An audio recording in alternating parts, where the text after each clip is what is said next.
Hello my lovelies, my name is Kate. I am back once again to give you another little crafty recap of the Great British Sewing Bee Season 8.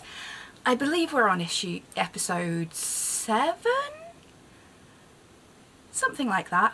I'm losing track. It's all fabulous, but you know what? I don't even know what day of the week it is. It's Jubilee week right here and everything is wonky. Is it a Thursday? Is it a Saturday? Nobody knows. What I do know is that Sewing Bee this week was a lot of fun.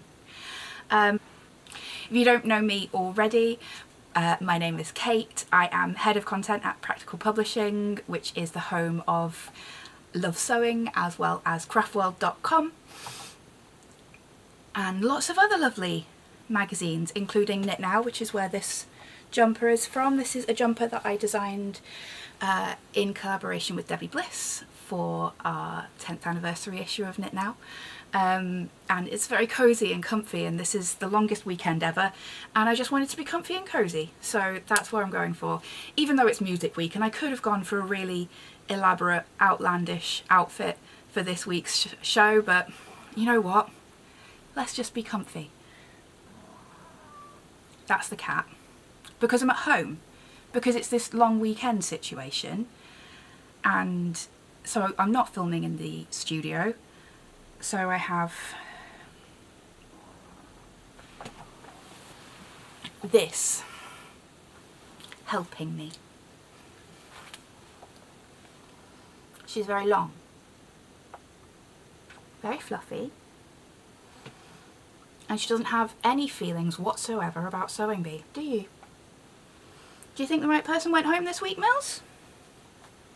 No, she doesn't care. She doesn't know. There's a sewing machine in the house, but she doesn't like it very much because it makes noise. It's not as bad as the Hoover though, is it, Bubs? No. Well, without further ado, shall we actually get cracking on what you're really here for, which is not me whittering on, and it's not you either. No. Let's take a look at some actual Sewing Bee content. Okay, I have my trusty laptop so that I can remind myself of what each contestant did.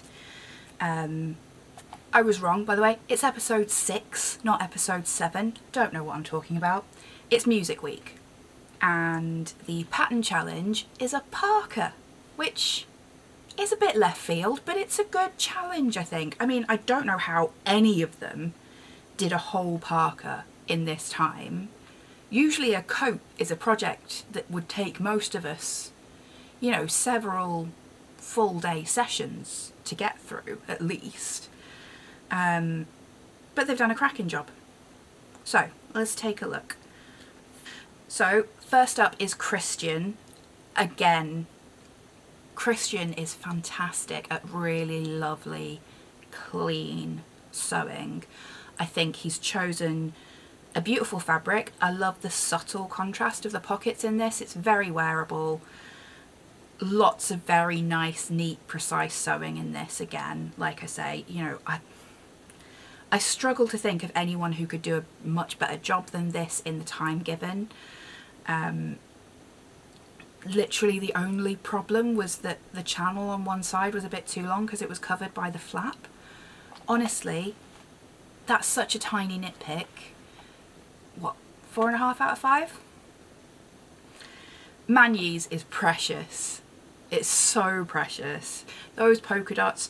She's made a good attempt at pattern matching on those pockets even, which I wouldn't even think to try with this time limit. She's not caught the edging inside of her facing there, but I think those instructions were a bit, seemed to be where a lot of people got a bit confused. So I can't knock off too much for that. So should we say 4 for Manye? Brogan's was stonking, really like classic Liam Gallagher vibes with this one. And I know they were nodding to sort of the 60s mod, you know, Quadrophenia, all of that, but I very much got some Britpop vibes from Brogan's version. Really, really cracking. I can't see any flaws from where I'm standing. The judges didn't point out any major flaws. Given the amount of time they were given, this is a 5, right? It's solid pattern challenge. Deborah, once again, it's as we would expect from Deborah at this point in the show. We know she's good. We know how good she is. And she's not disappointed. She's made a beautiful coat, very wearable. Again, they glossed over her a little bit, so I don't know. I feel like, again, if there were major flaws, they would have really pointed them out to us. Loads of people knocked it out in the park in this challenge. I don't know how they all did so well, honestly. I think we have to give her a 5 because we don't see any flaws. Annie, I love the contrast colour she's chosen. Really just lifts it that little bit, makes it feel a bit more special. I think her waist cord placement looks a little bit off, but oh, and her popper didn't stay put. But we are nitpicking at this point. Really great challenge from Annie. I've been saying all the way through this series that that Annie has been woefully underappreciated. So I'm giving her a 4 for this. Angela's, it's not finished, bless her, but all the work she has done is good. It's just not, she needed another, what, half an hour maybe? So we'll should we call it a 3? 3 on that for Angela? Do we think that's fair? We know she's better than this, but it's that thing where when you make a mistake, it takes time to fix it.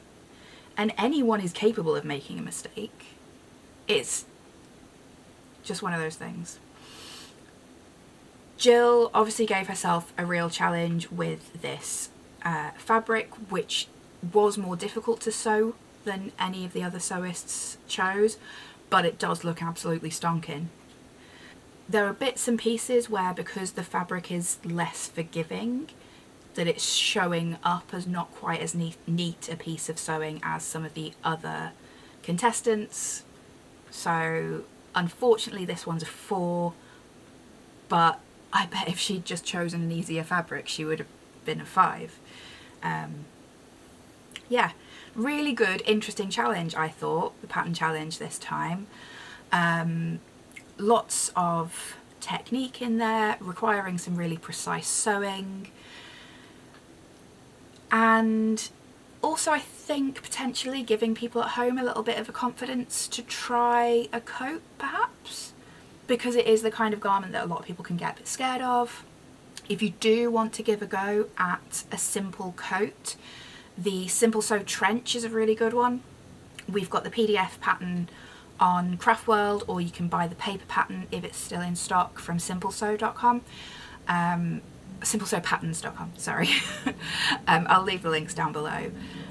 It's a really good, easy but wearable coat for your first piece of outerwear. It's not got as many bells and whistles as this parka does, but it's a nice one. Then we get on to the transformation challenge, as you all know, my favourite part of the show. Actually didn't hate it this week. Am I eating my words? Maybe. I enjoyed the country vibes. I enjoyed putting stars on all the boobs. What's not to love? I enjoyed all of the music choices that they played in the background while they were showing all of the sewists' makes. It was just fun and silly. And no, it didn't particularly produce a whole lot of wearable items. And again, it didn't particularly show upcycling in the best possible light because they didn't have very much time. Because I've been thinking, if anyone out there watches Drag Race, there's often a challenge where the queens have to make something from essentially, you know, rubbish or upcycled materials, say, and they're given a lot more time on that show, and they turn out some incredible pieces. Like, I always think of like Davina De Campo's shopping bag look was incredible piece of sewing. It looked absolutely awesome, and it was made out of old shopping bags. But she had a full, I think they get about a day and a half to work on those looks. So I just don't think there's enough time given to this challenge, and I know it serves its purpose, and I know it's just for TV, but I'll stop moaning about it one day. I will stop moaning about it when we get to the end of this series.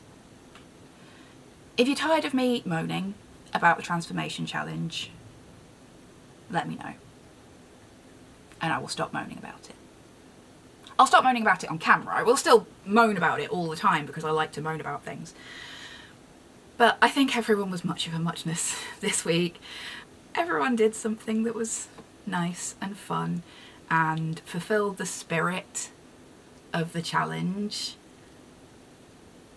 But I don't think it helped in the final judging at all because, say, Brogan's shock horror, it was cute and involved gingham. Well, as close as you can get to gingham with a plaid shirt.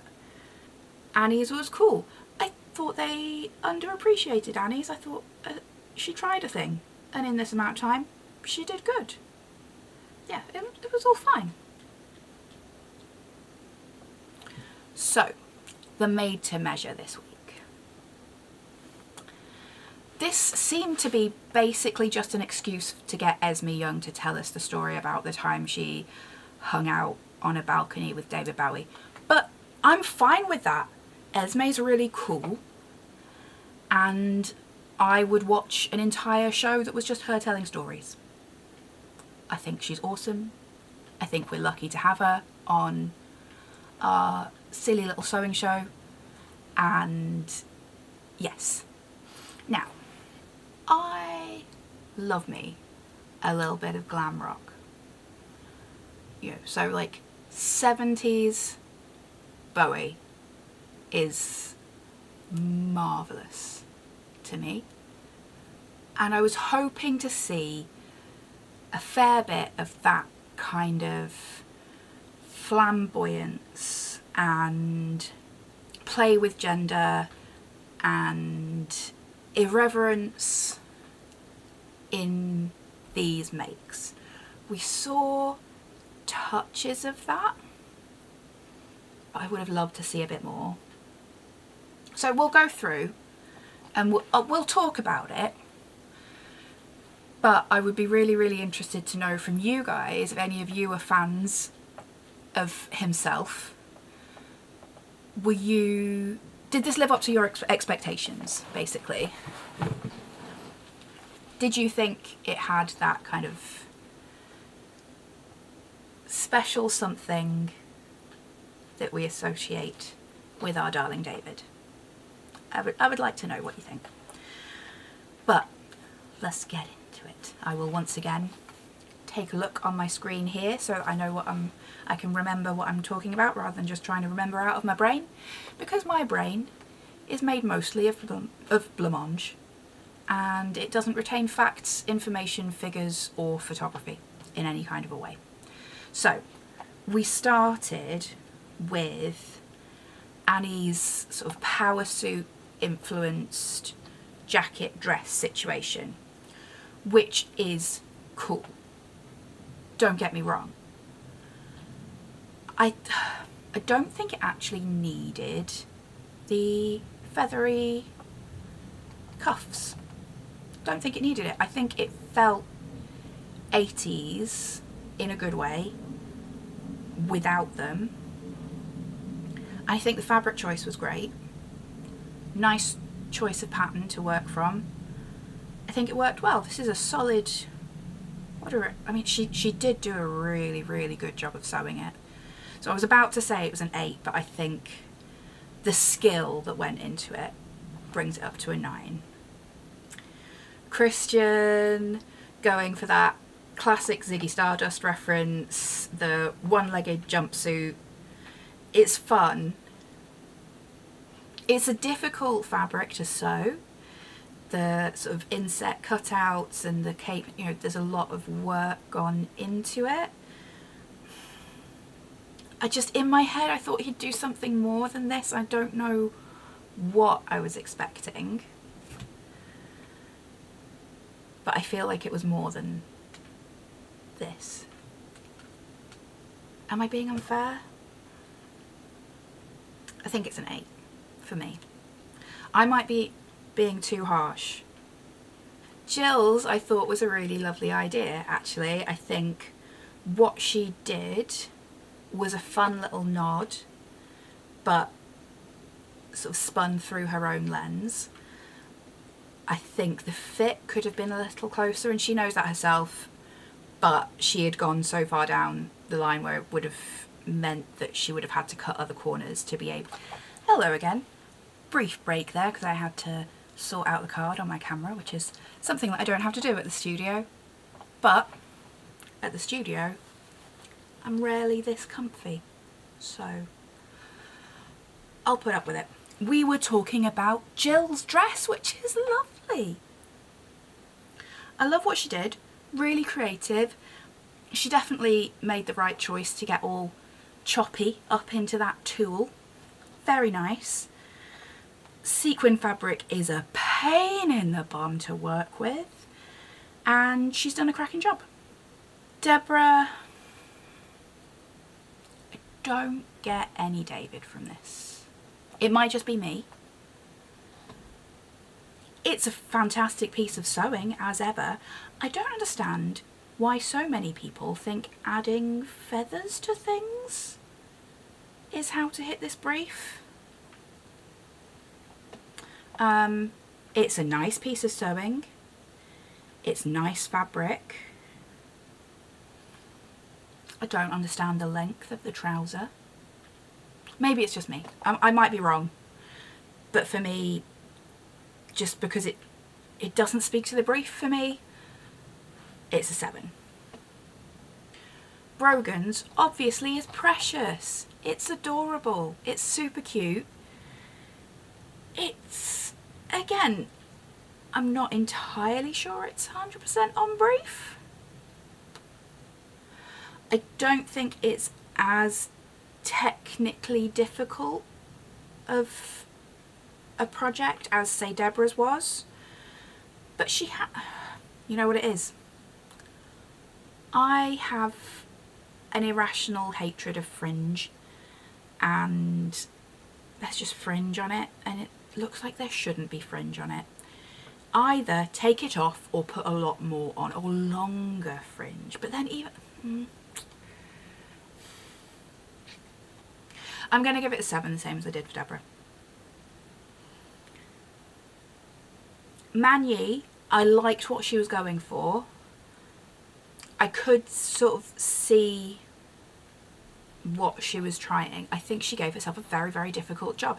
You think Annie did a jacket dress which actually had fewer details to it than Manye's jacket. So she's got these pockets which are a pain in the bum to sew, and Manye then added the skirt, which I think just threw the whole thing off a little bit. And so that's the thing, she said she was picking up on that line in Rebel Rebel where, you know, you got your mother in a world, not sure if you're a boy or a girl, but like, to me this isn't really playing with gender with the same joy and frivolity and sense of humour, maybe? Oh yeah, do you agree? Cat sat in the window shouting at the birds. Yes, thank you. Is that your input? Okay. She thinks that she's the star of this show, you know. Yeah, I love Manye. I think this was a great piece. It's a little closer to the brief maybe for me than the last two, so I'll give it an 8. not 100% there for me. Angela, how did you see needle cord and think David Bowie? Yeah. Cat's walking off now in protest. The colours, I think, are right. Maybe. The shape is good. Kind of. I think the trim looks like the kind of trim you put on an armchair, and I can't get over that. It's just not doing it for me. Needle cord. 6. So, this week's episode, I think it had some highs, some lows, some interesting bits, some confusing bits. Like I said, I was just a little bit... I was ready to be absolutely wowed by that made to measure. When I saw that that was what the challenge was going to be, I was so excited, but it didn't quite get there for me. Next week is lingerie, which should be interesting, and then the week after is 1930s week, which could be really good. So maybe that might make up for this week a little bit. As ever, we've got some freebies over on Craft World if you want to download some patterns. So we've got a roundup of cute 60s inspired patterns if you were into the whole mod feature at the beginning of this. I had no idea how to do a roundup of Bowie themed patterns, so I'm afraid I didn't. But there's a really good roundup of dramatic dresses, which might sort of go down that route a little bit. There's loads of tutorials and things though, so if you do want to try sewing with sequins, if you do want to try sewing with trickier fabrics, there's things there to help you out. We also have, of course, our free downloadable ebook for anyone who wants to get into sewing and dressmaking. It's got all the basics in there, it's got some free patterns to download, everything you need to get you going on craftworld.com. Before I go, one more plea, if you're not tired of me asking you again and again, please subscribe to our YouTube channel, because we lost access to our old channel, so we're just trying to build up our numbers again. And make sure you like this post, leave a comment, tell me if I'm right, if I'm wrong. Like I say, I'm always happy to be told that I'm wrong, and I will see you again next week when I will be in the studio and the cat won't be being as noisy in the background. Hopefully. No, she won't come to the studio, would she?